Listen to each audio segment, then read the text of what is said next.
So I've recently been visiting a lot of nurseries, and while visiting these nurseries, there's things that I noticed that I didn't quite understand. And I actually got the opportunity to visit a nursery here in Connecticut called Shakespeare's Garden. Great nursery, beautiful layout.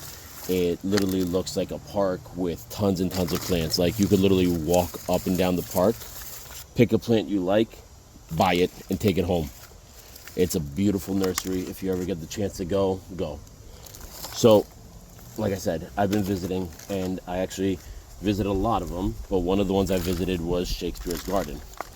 And I was actually lucky enough to speak to one of the owners. It's a pair of brothers, and I was actually fortunate enough to speak to one of them. And I got to pick his brain about the nursery business and, you know, how they went about it and how everything is and why they do some things the way they do them, because I actually didn't. I was observing and watching, and there was some things that I didn't understand that looked odd to me. So I asked him about it, and one of the things that I saw that looked odd to me was they had stacks and stacks and stacks of pre-filled plug trays. So I asked him, I was like, why do you guys have so many plug trays pre-filled? And they had pots stacked up to 6 feet tall, all full of soil. And I was like, why do you guys have so many, empty pots and soil, and you have them all saran wrapped, like keeping them tight? And the answer, after he said it, made so much sense. It blew my mind that I had never thought of it until that point.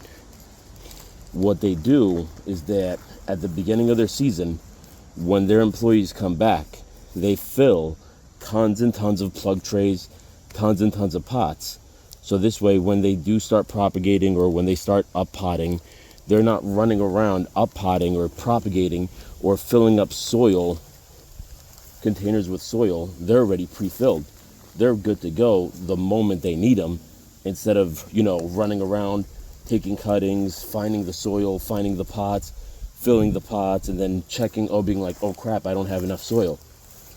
And it makes so much sense when you think about it, because now you've got, right here, this is a plug of 50. So I've got 50, I've got 100, and they just stack on top of each other without any interference. They've got the bottom little perforations down here that let the water go through, so it doesn't even affect the one underneath. And you just stack them up like that and put them off to the side. So when you're ready for propagations, you pull it, spray it down to get it nice and moist, and then you start plugging in your propagations. It is ingenious. So that's the one thing that I learned from my nursery visits that I'm going to be stealing. If you're interested in doing nursery and growing plants or doing propagations, it is a time saver, and you should probably steal it as well. Hope this helps.